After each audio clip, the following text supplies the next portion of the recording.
Hi and welcome back to Art Class with Zoe. I'm Zoe and I'm a professional artist and art teacher, and today we're going to be looking at some really simple pastel techniques, budget friendly too, so let's get started and have some fun.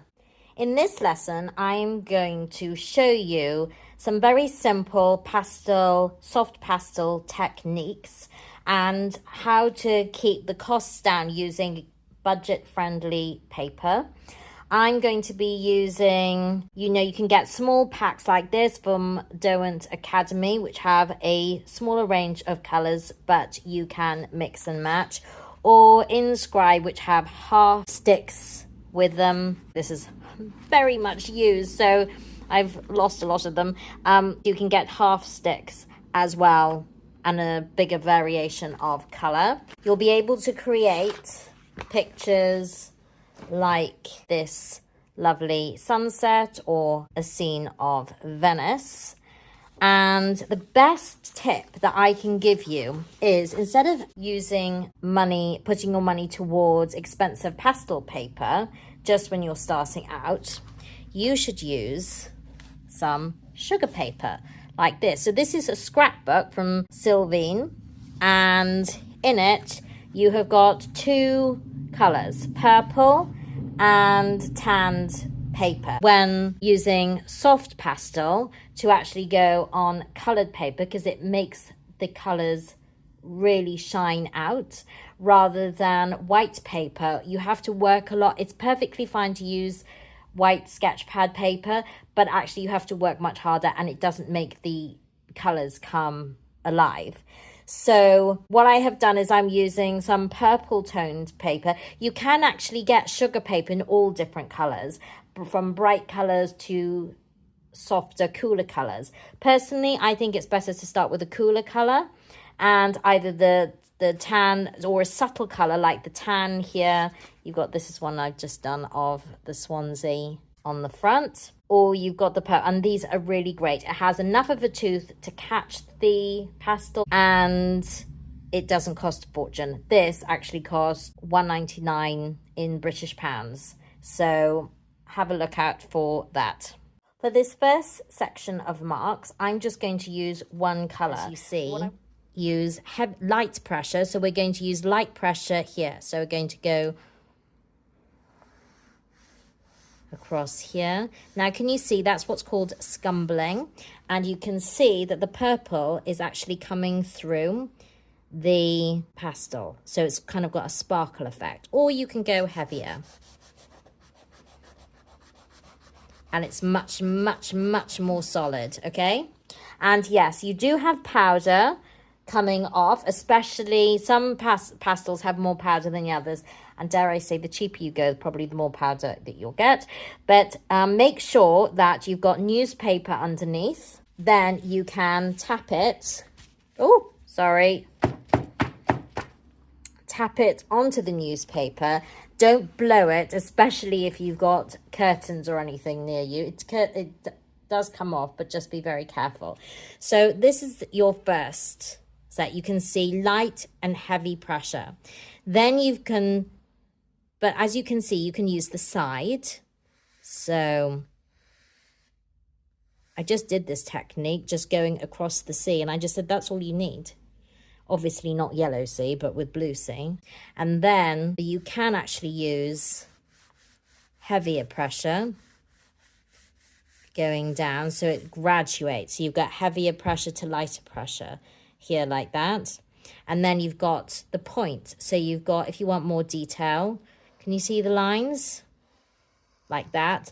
Or if you want soft, so you want a variation of line or descriptive line, or what we call lost and found lines, light pressure, heavy pressure, light pressure, heavy pressure. And then you've got beautiful descriptive lines like that. Or you could have grasses or anything like that. I'm just using yellow just to show you the marks so you don't get confused, because we'll go on to mixing color later. As I said, this is a real introduction. Then different marks. What else can we do? We can do very Surratt.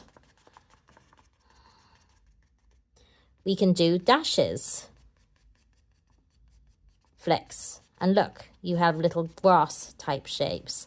You can actually do that on the side as well. And you can go across horizontally, or you can do longer ones. And then, should we try another colour, just to vary it up a little bit? Hatching. Hatching is going through diagonals. Cross hatching is when you go one way and then you go another. Obviously, the closer you go, the more you build up.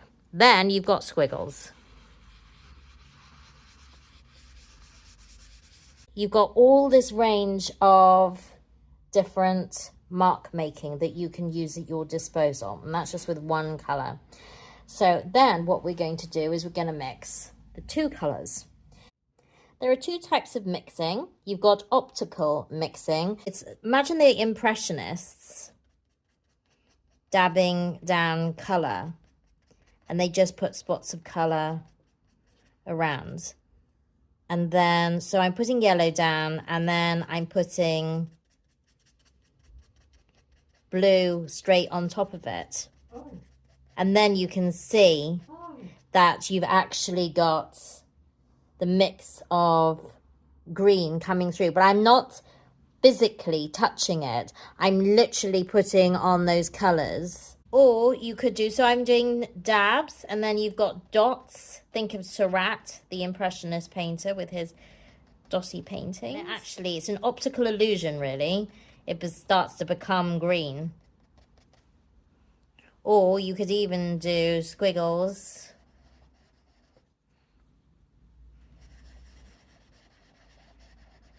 And it sort of blends optically. Or you can do physical, so it's, you can, and also that's called sort of layering as well. Or you can do physical blending, which means that you have to use your finger to blend. So you're mixing them both together.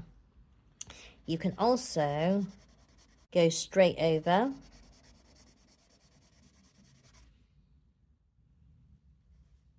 And for mixing, you can use your finger, you can use a cotton wool bud as well, or you can use what we call a paper stump. And this blends, and you can use the side or you can use the tip. I'm just using the side. And you can see it's much softer here. You don't get the textures that you get here, but you can see that this would be softer. This would be more in the background or whatever, or if you want to soft your stylism, more softer, more atmospheric. But just be careful, because you need paper to have a slight texture. So if I was to take a cross section of this paper, you would see a slight grain, a slight bump going across it, so that when you put the pastel across, it's actually, those little ridges actually catch the pastel. If you use this very hard, like that, guess what's going to happen? It's going to flatten those ridges. And so the more you do that, the less pastel you'll be able to put on, because the pastel paper won't hold it on. So just be careful. There are two other ways of actually sort of changing the tone of this, and that you can, if you say have only got bright colors, so I'm using yellow and I'm using this turquoise here, I'm going to gently rub that together. You've actually got quite a bright green, haven't you? But, you know, sometimes that's not very naturalistic. So what you want to do is take some willow charcoal. Willow charcoal, not black pastel, because, or charcoal pencil, because it will be too much. It will overwhelm the colour. But if you want to actually tone that down, you can graze that over, and it will tone the green down. So if you wanted a more natural green, and that's softer, and it's kind of going towards the back. Again, you could do the same, bright green. If you want it lighter, this is white pastel. You can put white pastel on top, and you can make it a little bit more opaque, and it's a more sort of lighter color. So, but that's one of the most important tips is use the charcoal willow stick. White pastel is okay to make it lighter, but if you were using black pastel, let's see if I can, or black charcoal pencil like this, it overwhelms the green. So just be careful of that one.